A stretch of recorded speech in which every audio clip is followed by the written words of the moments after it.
Today on Beavertown Outdoors, we're going to give the Husky 592 a little love.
So I know last week I didn't post a video. I put a message out to everybody apologizing. Just haven't been away for the weekend at the Paul Bunyan show and then coming back, having to catch up at the full-time job, and then just the things I got to catch up and get ready for winter soon arrival here in northern Michigan. I just didn't have time to film. So apologize for that, but we're back. And today, got a few things to do here. So, I've got the 592. Turn this so we can see.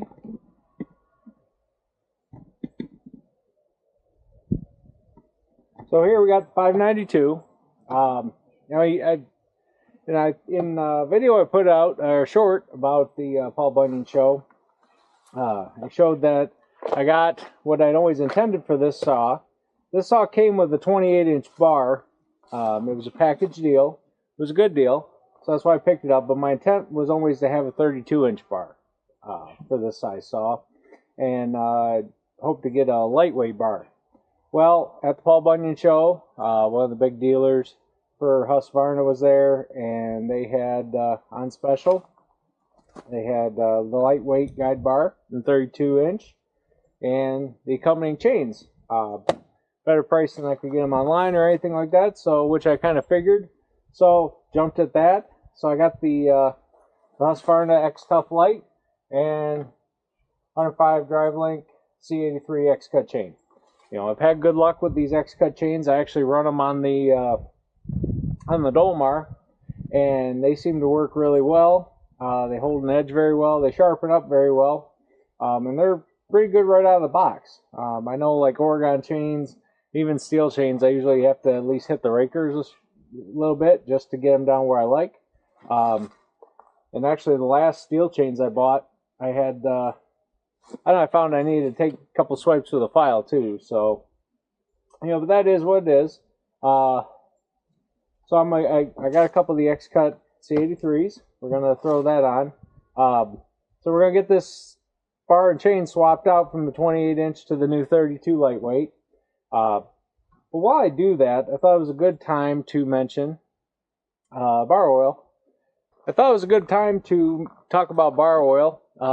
Back when I was at the show in Gaylord, met the gentleman from DGP. A lot of you guys may be familiar with them, and DGP Oil, Diversified Green Products. You know, Buckin talks about them a lot on his channel, and I wanted to give it a try. And actually, I had already kind of tried it. You know, you can get DGP oil, which this is what their bottles look like, and but you can also buy it. You probably won't find it in stores in the DGP bottle. What you will find is this. If you can see in the light, DeWalt bar and chain oil. So DeWalt bar and chain oil, the biodegradable, is DGP's Pro 100 bar and chain oil. And it's a little bit more. It's a little bit more expensive in this bottle, I guess. When you get it in stores, The DGP, you know, price per gallon, it's more expensive in the store. The only thing with the DGP is if you buy it direct from them, you pretty much got to buy a whole case, which I have a case of gallons on the way. But I digress. So while I was at the show, the gentleman from DGP, and I apologize, I cannot remember your name. I have one in my head, but I don't think it's right, so I'm not gonna mess that up. He gave me 4 quarts of this to try. Well, you know, just to show basically that it was the same as the DeWalt. I was already familiar with the oil, but he gave me some quarts, or some pints, I should say, to give out to friends, which I did. I gave a couple to Daddy-O. Told him to try it out. Neat thing about this, if you're familiar with Tin Man, if you know him, he did some good like real world testing up in Canada on this stuff. Basically, one of the neat advantages to this stuff is it'll flow anywhere from, you know, 100 plus degrees to down to, I think he got it down to minus 30 Celsius, so which is, you know, which is it's pretty darn cold, and it still flowed just fine versus your normal bar and chain oil. If you guys have done any amount of cutting, you know our normal bar and chain oil, unless you buy the winter grade, is it thickens up to molasses when it gets cold out, especially, you know, when it gets below freezing. This stuff, he showed, it does not. And there's some other test videos out there, right? DeWalt or DGP might have put it out, I'm not sure, but they tested the DeWalt chain oil at the time. It wasn't the actual DGP bottles, and they tested that against Husqvarna's premium synthetic blend, the premium steel. They did some really neat testing, and it showed the heat was lower, the friction lower, everything was lower. You know, they did this in a scientific test lab. Thought that was real impressive. You know, and I gave it a shot. Between that and hearing Buckin talking about it, I gave it a shot, and I'll say it seems to work wonders. You know, it cuts well. I haven't had an issue with the bars getting really hot, even with the steel oil. If you look at the look at my bar on my 290 steel, I mean, that thing has gotten hot, right? And it's oiling pretty good. You know, it's farm grade saw, so it doesn't have the adjustable oiler, but it does put the oil out. But it gets hot. So where this saw has had nothing but DGP's oil through it, and you know, the paint's gone off of this, but I just use the bar a lot. But it's not, if you notice, like the wording is gone, but not the but the actual paint isn't gone. Where like my 290 and my steel bars, the bars gotten hot enough that the paint came off. You know, so that in itself tells me this is not getting as hot. I mean, I don't sit there with a temp gun on the bar. I probably could do that, but you know, there's plenty of videos out there that have done that. One of the things I did want to show today, though, is this is the first time I'm going to take, since I'm taking the bar off and changing it out, it was a good time to clean up the saw. And one of the claims that DGP has is that the resulting sawdust doesn't turn into that that nasty paste that you get with the regular bar oil. Even the premium grades, right? It's really sticky.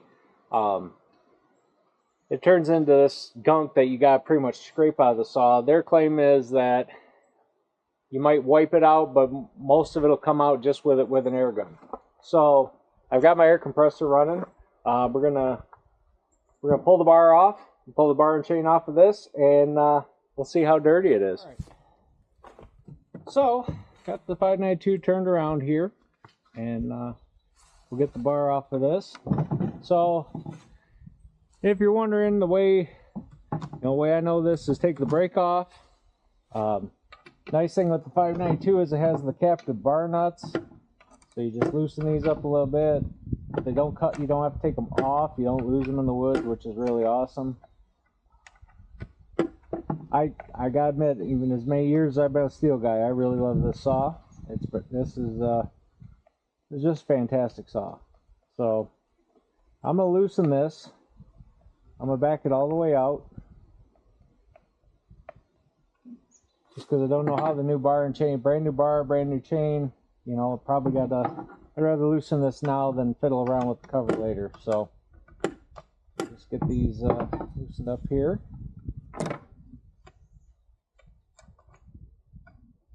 These captive bar nuts, they stay right with it. And that is a great feature. There we go. Cover came off. All right, so right there you can see something pretty interesting. And I'm going to get you right down in there. So this saw, I haven't cleaned it. I haven't actually pulled the bar off and cleaned this. I haven't pulled the bar off and cleaned it at all. This is the first time doing that. So like I said, this saw has run nothing but DGP's oil. And I've cut quite a few cords, couple trees with this. And there you go right there. You watched me take this cover off. I'm sure somebody out there will say, well, you did it, you cleaned it up and then put the cover back on. You know, if you want to believe that, that's fine. I literally pulled this off the shelf and took this cover off for you. And there's the results right there, folks. There is not in there or in the cover, there's just a light amount of dirt in there, but it's nothing. I mean, it's literally nothing. There's really nothing to clean. I mean, I'll take the air gun and blow this out a little bit just to be sure, but there's really not much to clean out. And I guess just for comparison's sake, well, no, because I've been running the steel and everything on that, and I have cleaned those. You know, I kind of wish I had run one saw on the old bar oil and one on this. I might do that later on. You know, use the steel and just fill that full of. I got some Husky oil laying around here. Maybe I'll put that in there. But yeah, that's that's actually surprising to me. I mean, I figured I'd at least have a little bit, but there's nothing. There's nothing, and you know, I'll show you. I mean, there's nothing in the bar. None of that's gunked up. Nothing. So I'm convinced that at least I definitely believe it's running cleaner. So, all right, I'm gonna get an air hose out here, and you know, we'll give it a couple shots of air, see if anything does come out. Maybe a little bit of dust in the dark crevices, I suppose you'd say. And then I think we'll get this barred up and give her a test go.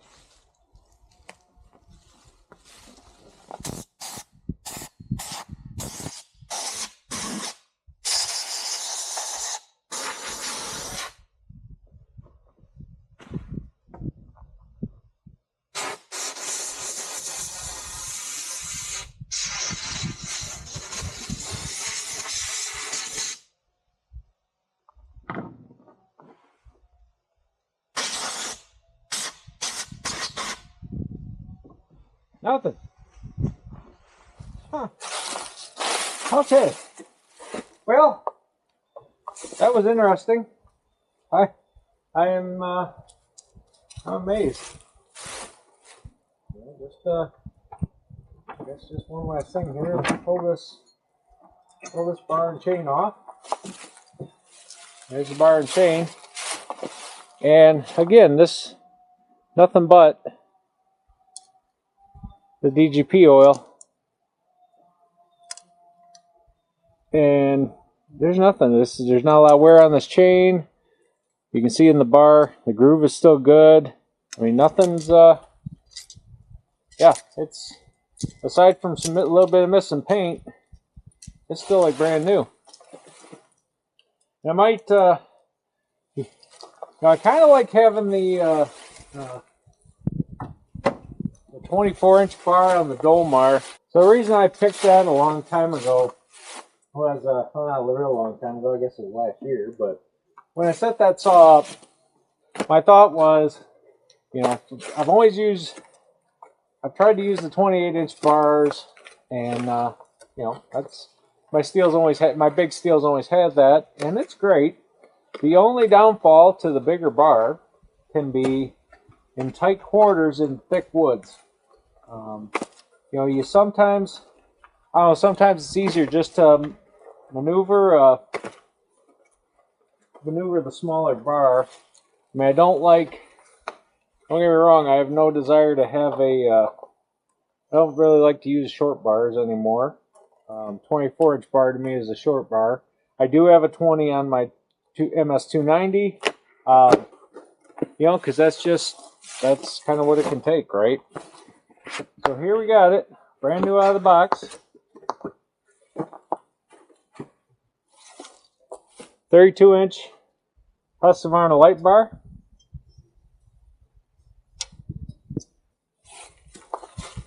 Just to compare it, I wish I had a scale, right? This bar, yeah, there's a chain on it, but so what? That bar is definitely heavier than this 32. That 28 weighs more than just by feels, right? So, yeah, that's pretty good. This is well oiled inside, lubed on the nice tip here, and so she's good and ready to go. So let's get this, get the brand new chain out the box. I probably should be wearing my gloves for this, but you know, I'm sure somewhere when half the things I do, somewhere an OSHA manual cries. So new chain, and as it's not gonna do it. Okay, well. I was gonna say, a lot of times you pull a new chain out of the box and it's tangled. I was going to show you how to alleviate that, but we'll do that on another video. So 105 drive links. We're going to get this set up and put on. Alright. It'd be real embarrassing to do this backwards. So I'm not going to do that. Although, obviously, we all know, or if you don't know, bars, especially pro ones, are designed to be flipped on occasion. They can be put on, I guess what you'd say, upside down based on the writing. They can go on there both ways, and it's actually recommended that each time you change the chain, you read your manual, usually they say it, is every time you change your chain, you're actually supposed to flip the bar when you put it back on, just so that the bearing, you know, you got bearings up here, so those don't wear in all one direction. It's supposed to make them last longer if you spin them in both directions. I guess I could see that. You know, manual says to do it, I do it. You know, these are expensive tools. You know, it's a $1,500 plus saw. Kind of want it to last for a long, long time. That way someday this will be somebody's antique saw, right? So it's lit on there nice. So again, this is why I put I'll put the tensioner all the way back usually. It's easier to get this mounted up. You know, Steel and Husqvarna do this two different ways. So on a Steel, this nub on most of their saws, I don't know 500i or 661 or anything like that, but I know my 441, my 290, the adjustment nub, this thing is actually built into the saw case.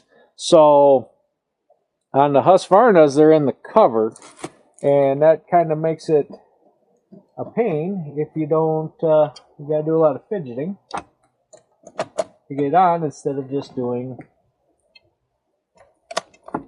like that.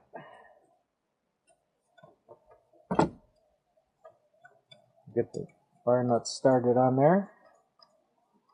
Good. Okay, so now I am going to put my gloves on, and just going to gently roll the chain through. Obviously this is very loose, so I'm going to do that too much yet. I just want to make sure it's turning. Make sure you're in your sprocket right, especially on a pro saw or even a farm grade saw. If it's got a rim sprocket, make sure it's in the sprocket when you put it on. Also make sure the bar doesn't slide off the tip, or the chain doesn't slide off your tip. Which of course this one did.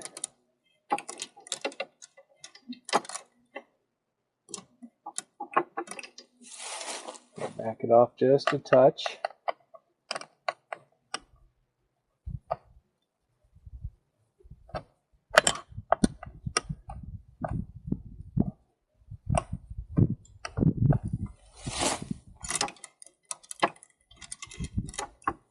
A bit more.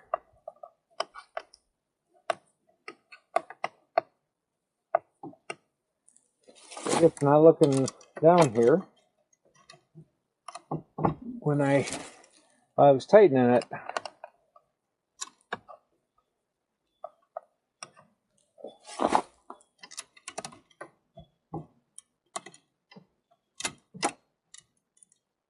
there we go. Okay, back in there. Just gonna get this a little.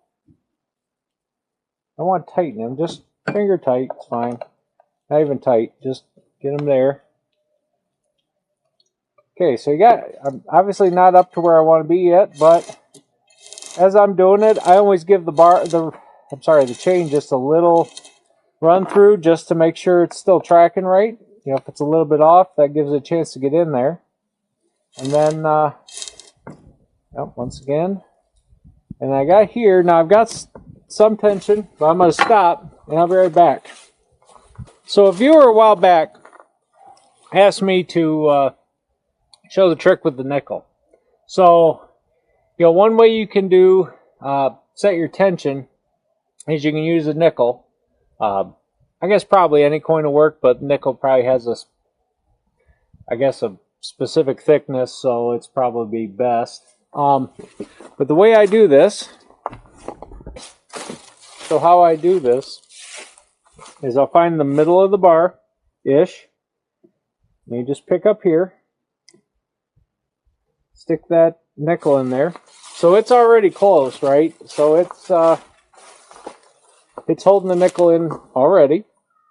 But what you want to do is, one, and I've heard people dispute this. This is just the way I've always done it. It works for me. Do what works for you. I don't tighten the bar down and adjust it to with the bar just hanging out in free air. The reason for that is the bar will probably shift a little bit even if you got it tight, because you don't want to Hercules tighten these things and stress the saw. When you make that first cut and you put a little bit of pressure, that bar is going to kick up on that first cut. Well, when the bar comes up, it actually loosens the chain just a little bit. So what I do is I take the saw, I got the nickel in there already. Try to get this all in the shot. Alright, so with that nickel in there, I take the back of the saw, pick up on it, and lift up on it so there's pressure on the bar. And see, that actually loosened the chain up a little bit. So now, with the nickel in there, we just tighten this down. Not reef, just good and tight. Tighten your bar nuts.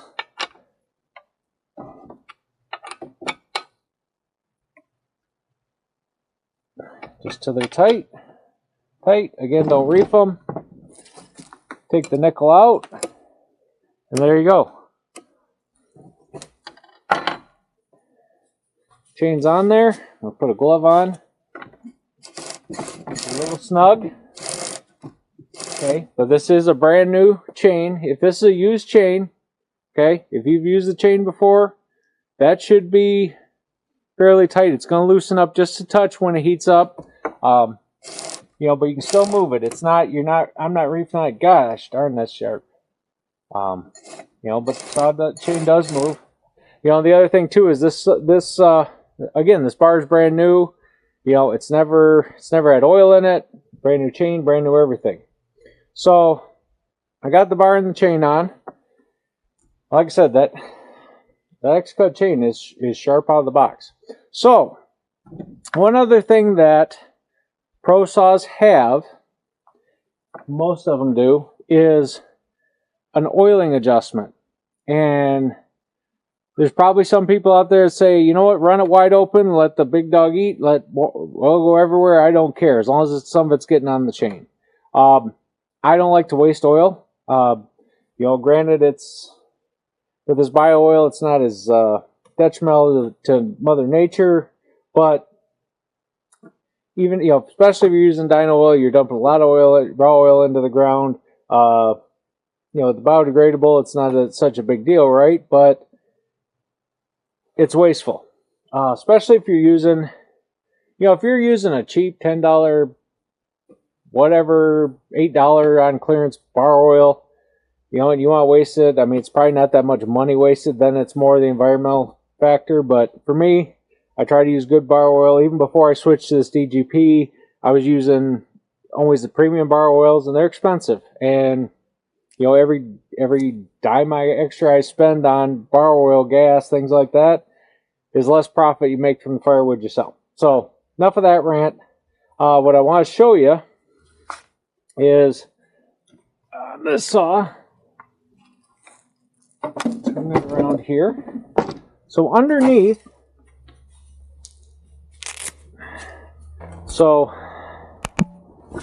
Underneath here, there's a screw. If you can see the writing, that is, you see the little picture of a chain, and then you see plus and a minus, and then right under here is, pull it up here, right under there is that screw. It screws the adjustment for the oiler. That's how it tells it how much oil it gives or doesn't give. So the way I have this set right now is, let me get up here.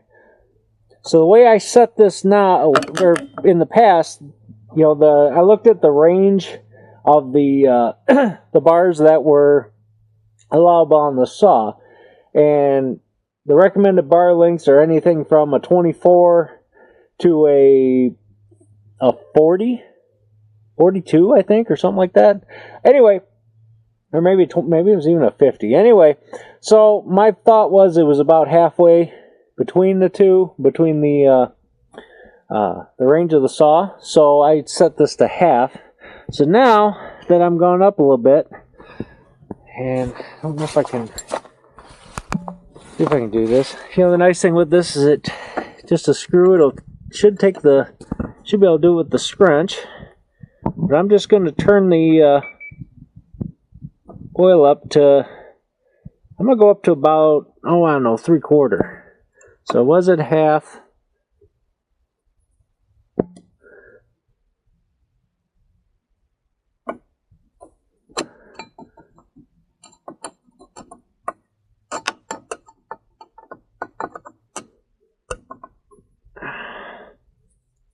I know I'm not doing a good job of showing this.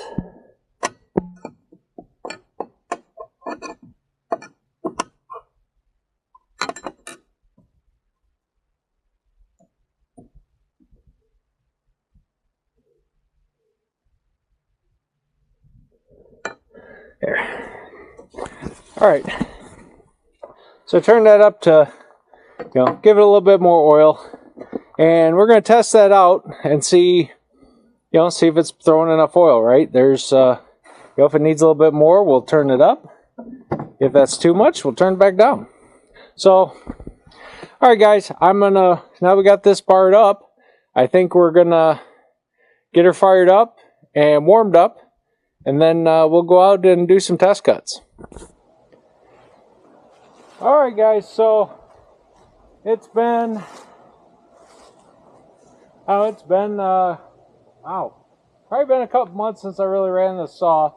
And it was a lot hotter out then, so she might give me a little bit of grief starting. But maybe not. Let's see how she does.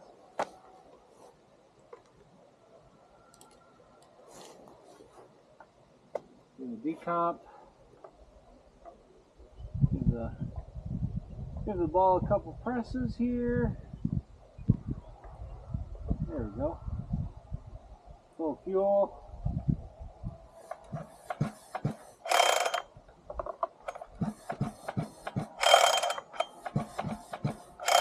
Just get a little bit of fuel going into it. One more press of the bulb.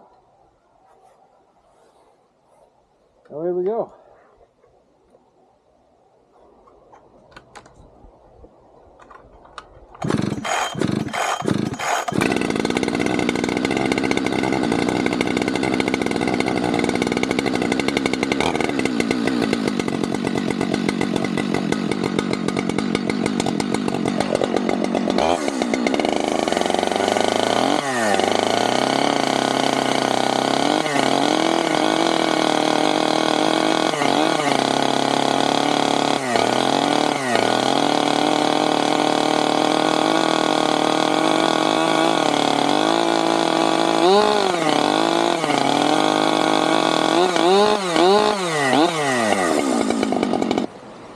So as far as make sure everything's oiling good, I'm gonna take it and I'll show you how I know, or how I was taught to look to see if oil was coming out, right? The way I do that, so the way I was taught to do that is you find a stump, right?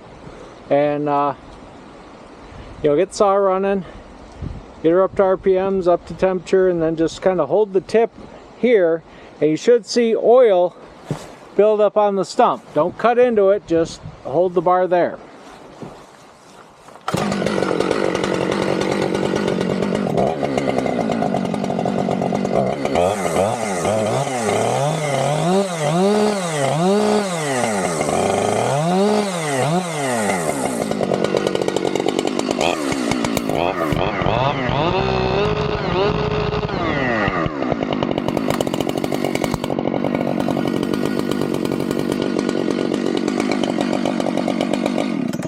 Alright, so that's I think that's a little much oil.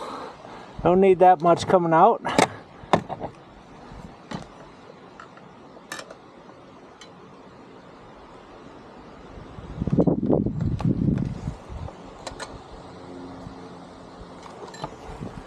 Back it off a touch, try it again.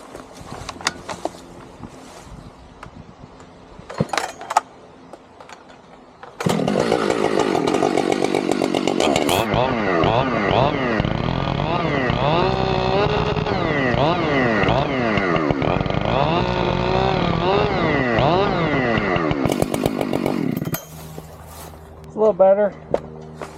Go just a touch less.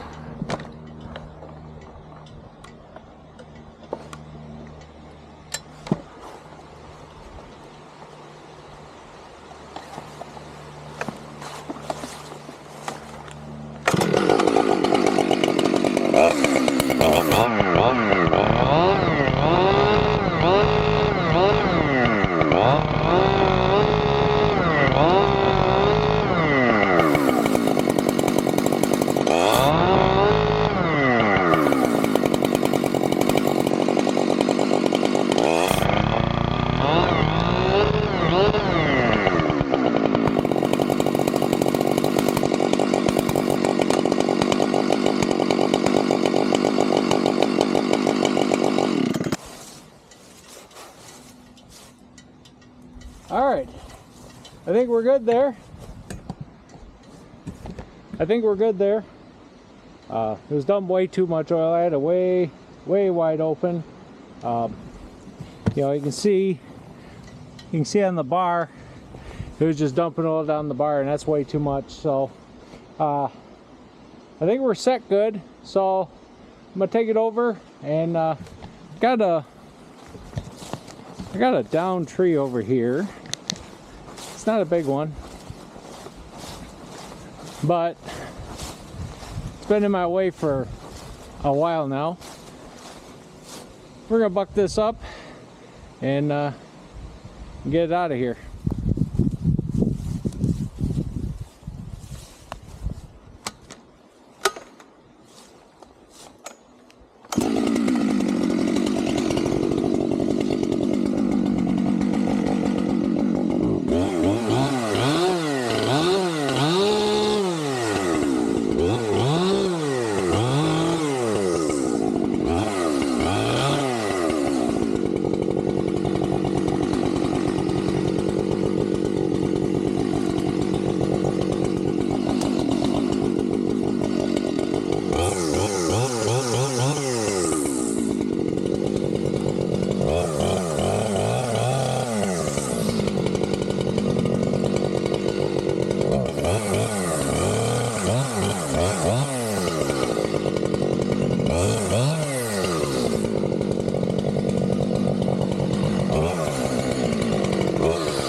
Alright, so I got that tree cut up.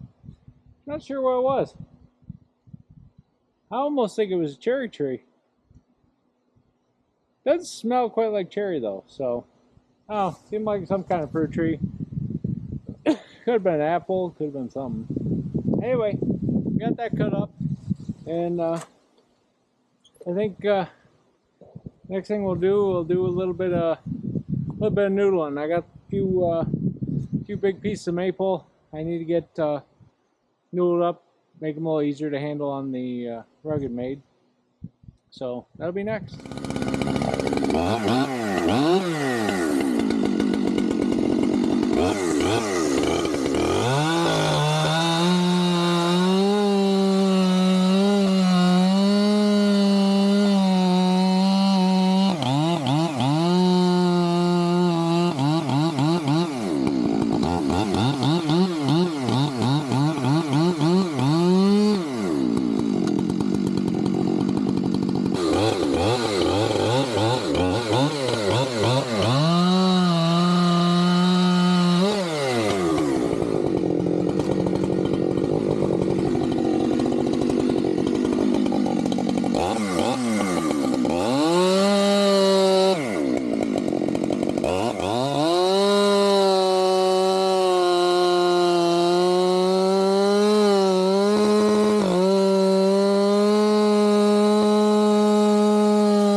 Alright guys, well, that's going to be all for today. I'm going to have to touch the chain up a little bit.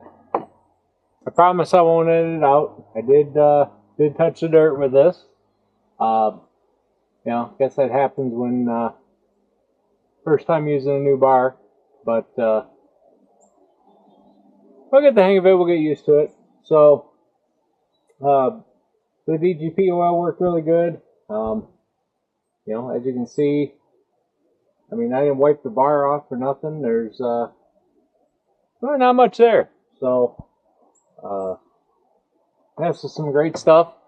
You know, and I'll have to, you know, because they gave me a free couple of bottles, you know, I will have to say this included a paid promotion. But you know, this, I was using this actually before they gave it to me.